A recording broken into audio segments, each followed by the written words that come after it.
Okay, so here we go. If you guys have any questions, just ask me. I can see what you guys are chatting on the side. So that should be fine. Can everyone hear me properly? I hope. I tested it earlier, but you never know.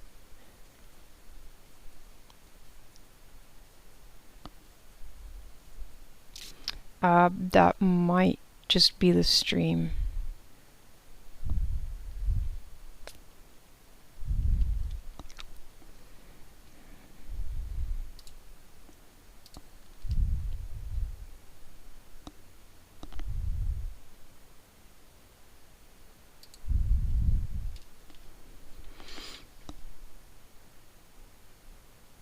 Yeah, it's probably just the quality of the video. Okay, so I prepared this ahead of time, except I have not masked anything.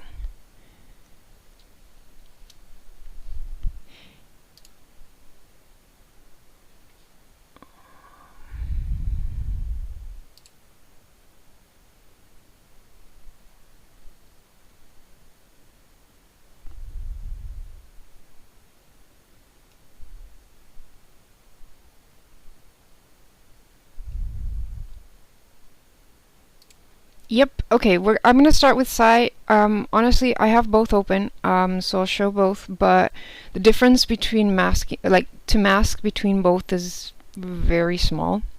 If you know how to mask in one program, you can pretty much mask on any program, as long as you find the mask button, which is usually the same icon, so that's pretty easy to find.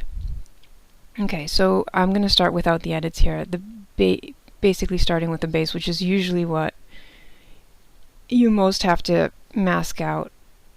Now I am going to show a bit here. Okay, so these are my base edits. I am keeping these edits on the base because they're all smaller than the base. Usually if you want to go above the base, like for example with the hooves that go over the lines, I do that as a separate edit. But in this case, the ears and the tail are using lines from the base, and they're smaller than the base, so I can mask the rest out. Okay, so there's a couple of different ways to mask things. In this case, what I'm going to show first is drawing out what you want. So I'll make a new layer, and I just grab white. Okay, so this is for the line art first. So with white, I can go just coloring in what I want to mask for the base.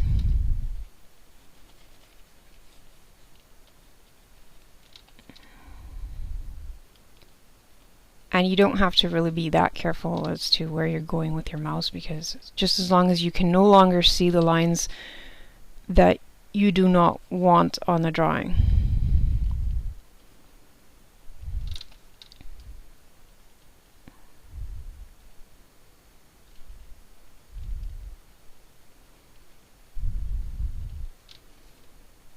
So that's how we want it to look, right?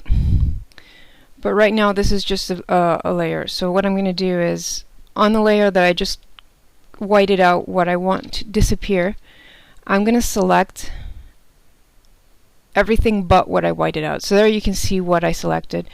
That's everything that I'm taking out from the line art. So then you select the line art, and this is the masking button. And it's usually the same on all, I'll show it in a second in Photoshop. So you have like a white circle inside a box. So you click this, and your mask is immediately created. So if I now delete that layer, my mask is complete. So now mask off, mask on.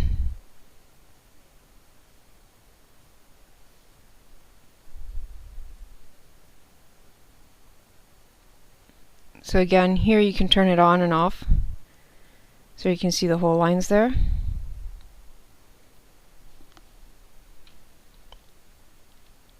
And if I need to change anything, you just select it. Here you can see the red line around it if you need to change anything.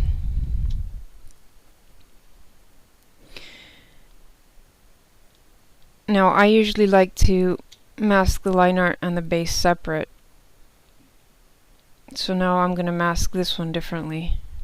I'm going to create the mask first. Inside, when I create a mask without a selection, it defaults to everything black, so you have to grab the bucket and paint it in white to start off with.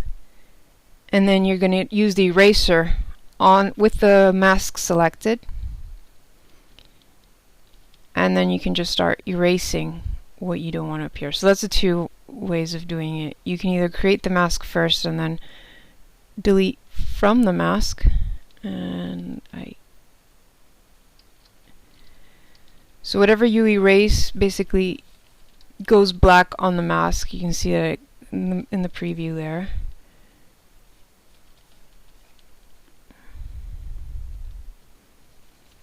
And I can actually go there, and then to return parts of the mask, you just color it in with the pen tool.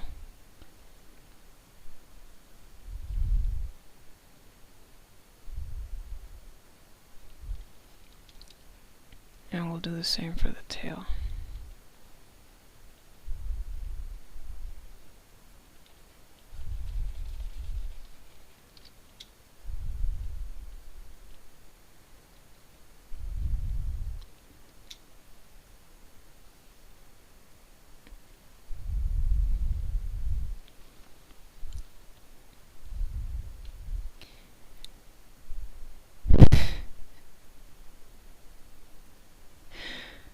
Okay, so that was pretty quick and easy. There's not that much to do with the masking once you know how to do them. Now, usually when you open a file, you'll notice immediately which layers have the mask because they have this little thing on the side. So you can play with the masks there. So for example, if I were to later say I wanted to breed this one and I wanted to keep the original tail, I can just select the mask and bring back the whole tail. Or I could do the same for the ears and leave the other part masked. So that's for layers. Now, for example, I'm adding hooves here. So I'm going to mask the whole base layer just enough so we don't see his feet. And that can be pretty messy because basically I'm just deleting enough because there's something on top.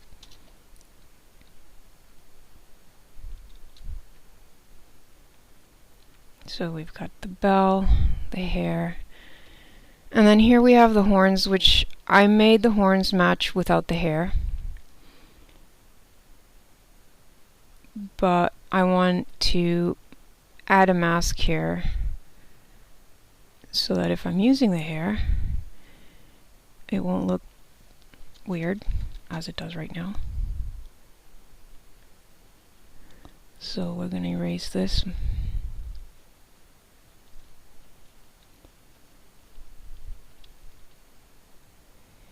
Usually it's a good idea to change the color just to see what you're doing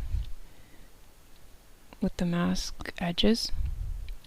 Now when you do edges like this, especially if it's on the border of an image, there's always a chance that things might act weirdly when you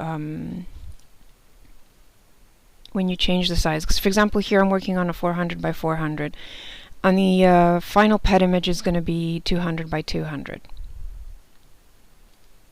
Okay, so this one's masked already, and basically I am done with the final product. But I'm going to show you some things that you have to keep in mind when you're using masks.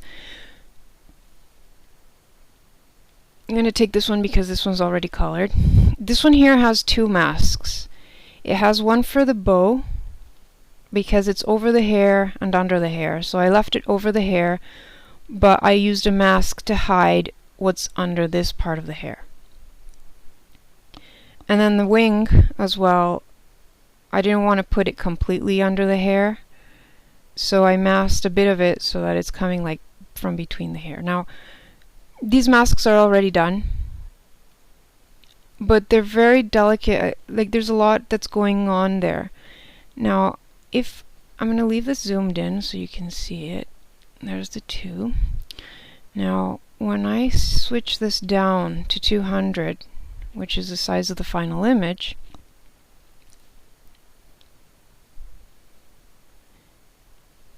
you can see some lines here.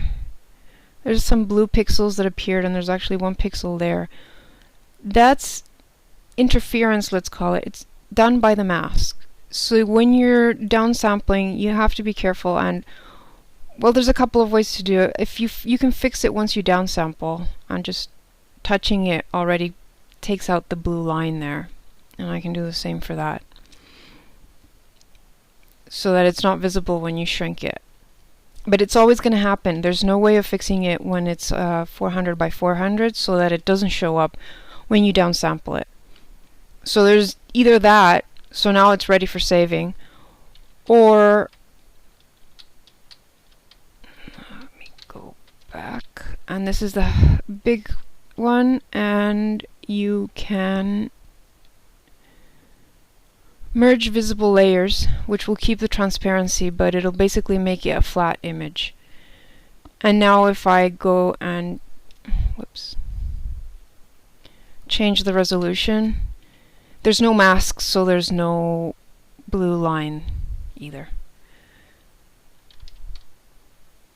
I just don't like merging things because I might accidentally save on top of the other one, and then I lose all the layers. So those are the two ways of, and then another third way that a friend of mine mentioned was saving it at full resolution as a PNG and then opening the PNG and shrinking that to 200. So that would be like the different ways, but you have to be careful when every time you use a mask, you want to make sure that when you shrink it down, you check for pixelation. And there's another issue that happens. It's more obvious here. There's something below it, so it's not that obvious. But sometimes you do a mask where it's on the edge.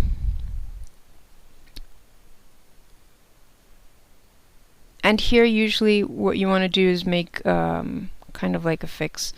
So in this case we have one mask for the hair.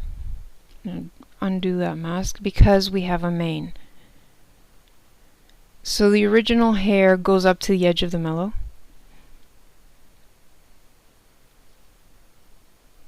And if I put the mask is basically going for the mane. But in this case, between the mane and the hair, there's nothing behind it. There's no body, and there's a possibility of pixels showing through. So what I did was I grabbed the main line art where it was going beside the hair, and I duplicated it on top of the hair. So that fixes the line art and covers the edge of that, so that if I shrink this down,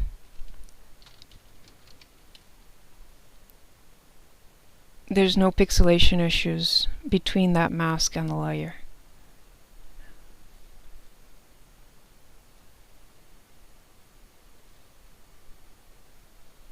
See, because if I leave it like that, let me just add a really glaring color here in the back. You can kind of tell, I'm not sure if the quality is enough, but you can kind of tell that you can still see some red pixels in the back. So when I downsample,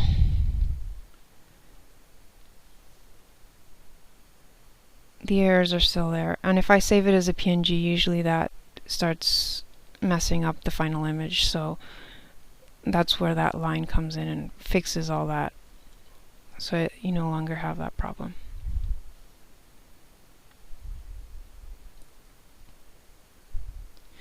Ideally, you want to keep masks down to a minimum.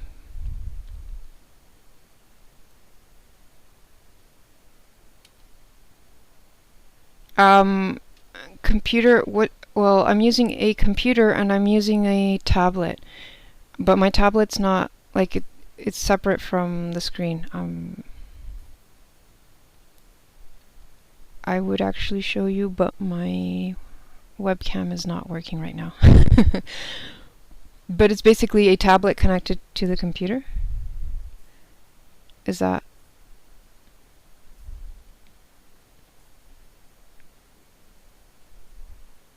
But it's a computer. The tablet is a drawing tablet. I can show you what I mean.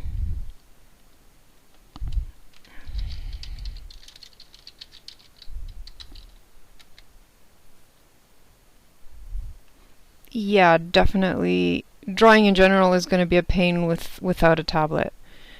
You can do it. I used a mouse to draw on a computer for like 3 years before I actually got my Intuos.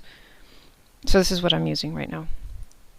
Actually, this one, because I don't have a newer model. My tablet's like 6 years old or something.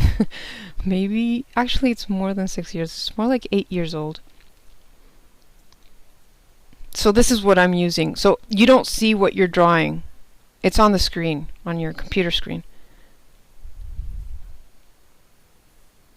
Yeah, mine's pretty good. I've had to actually only replace the pen nib once since I got it, and like I said, it has 8 to 9 years right now. But it does help for drawing. I know people can draw with a mouse. I drew with a mouse, but it's a lot easier and faster if you're using a tablet of some kind. But yeah, I'm not using a tablet PC, which I think was the question.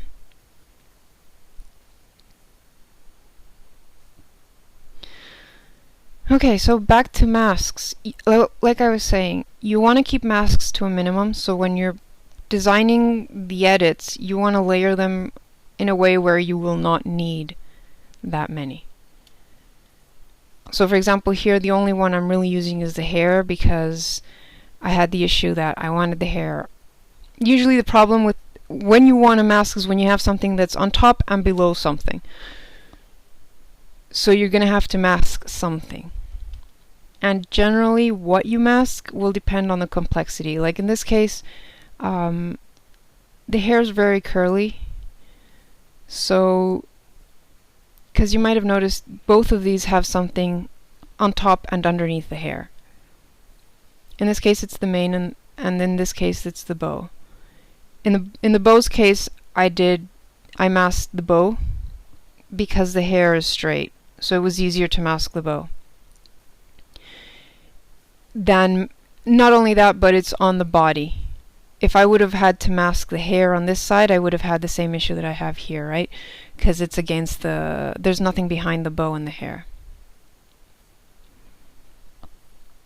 But in this case here, if I had added the mask to the mane, I would have had to add it to the wing as well. Well, not the wing, because the wing is below the hair, right? But if I had put the mane on top, there's a lot of squiggly lines to work with. So what I did was I put the mane underneath, and I masked the hair instead. But again, every time you mask something that's against the edge, and there's nothing underneath, you're going to want to make sure that it's got something to fix the possible pixel errors.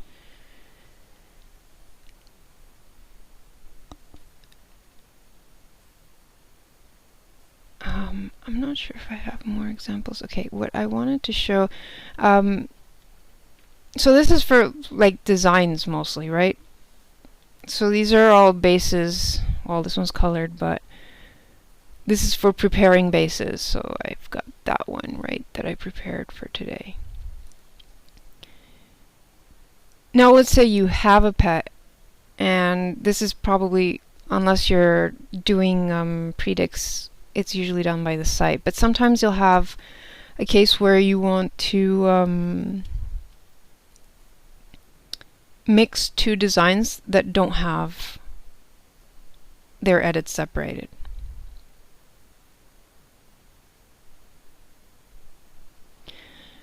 I actually have a little cheat here.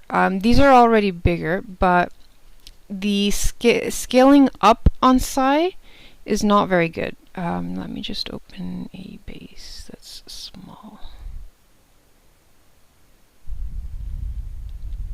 Okay, so this is the original image that you get from Aywas. Changing resolution is here. Canvas, change resolution. If I go up, you get blurry lines. Okay, now if let's say I edit this and then I go back down, the lines still stay blurry. I'm going to save as just so that I can open it again so we can compare the two. See, this one is the one I went up to 400 and then went down to 200 again. And you can tell that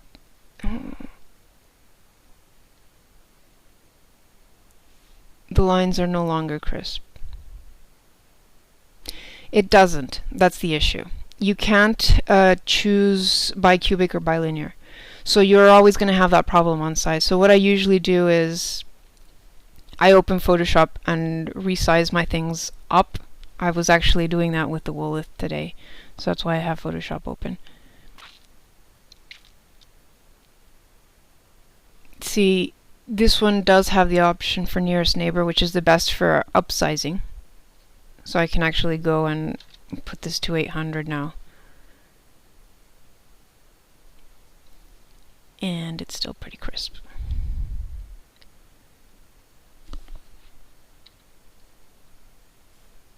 There's no blurry lines.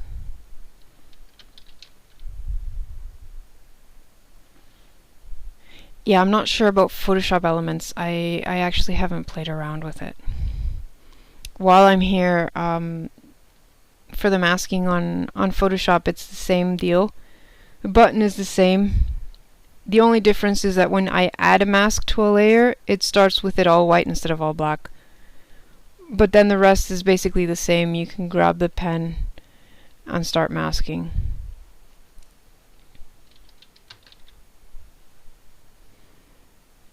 So masking basically works the same on every program. You put a mask on a layer, and then whatever's white you can see, whatever's black disappears.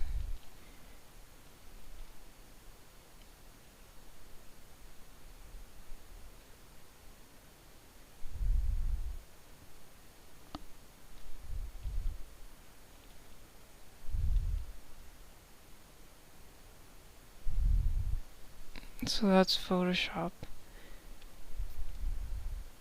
Let me go back. So when you're downsampling on Sai, you don't really lose that much quality if it's already sized up properly. But you don't want to size up on Sai because you're going to lose quality. Okay, so what I was going to show here is an example of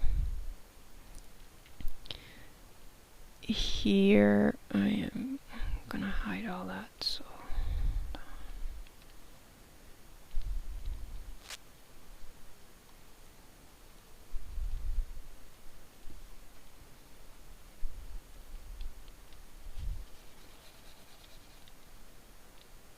So this is a breeding, and the issue I had was both of these bumbles have all their edits together. They're not separated by edit. So you've got the cat and the gumdrop. So what I did was I put each one on top of the other and used masks to mix them.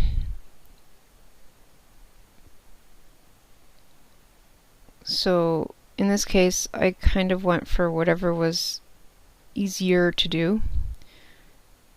So I hid the head of the cat to use the bumbles, and then I added a mask for the bumble. Let me color the bumble differently. There we go.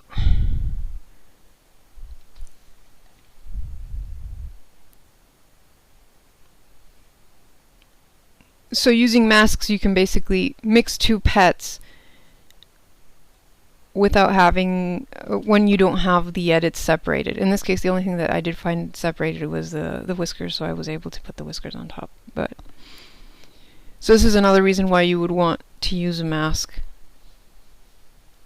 This would probably be one of the easiest ways to mix the edits of two pets that have all their edits on one layer.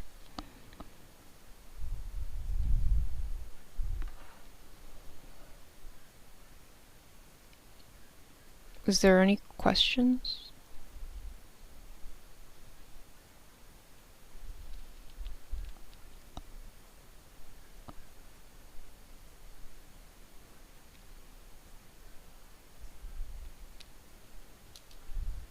I'm pretty used to drawing at least 400 by 400. I actually usually upsample things on Photoshop before I draw. Just because you get smoother line art when you shrink it. That's pretty much it for... One thing I would say is always be careful of when there's when there's masks present. Like, check what they're doing.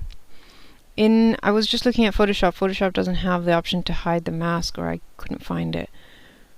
But at least here you can see exactly what the mask is doing.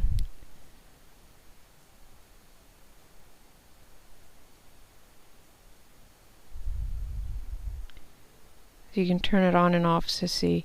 Which is pretty good because, for example, if I wanted to color this mellow, I could color it completely without the mask, and then I can mask it.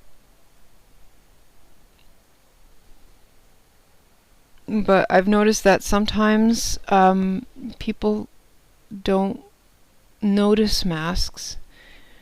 This is probably the mellow that has been bred the most on site. And a lot of breeding artists kind of miss the hair having a mask. So I basically masked the hair here. It's really tiny, but I think you can see the difference there. What I was doing was hiding the hair from below the headdress. And honestly, it's not even that noticeable, but for me it was, so I was just getting rid of that. So I see a lot of these babies with the hair still masked, but no headdress. This one belongs to Shawnee, actually. And like I said, she has bred it quite a lot.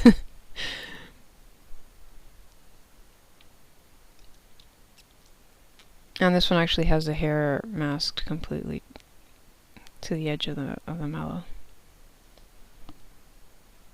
So yeah, that's about it for masks. If anyone has any questions.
Thanks.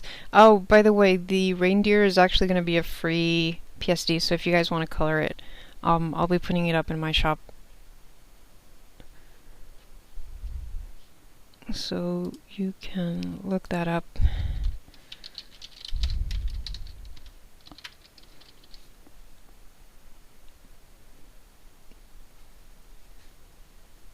I'll add a link after I'm done. But if you need to look it up as well, there's my ID as well.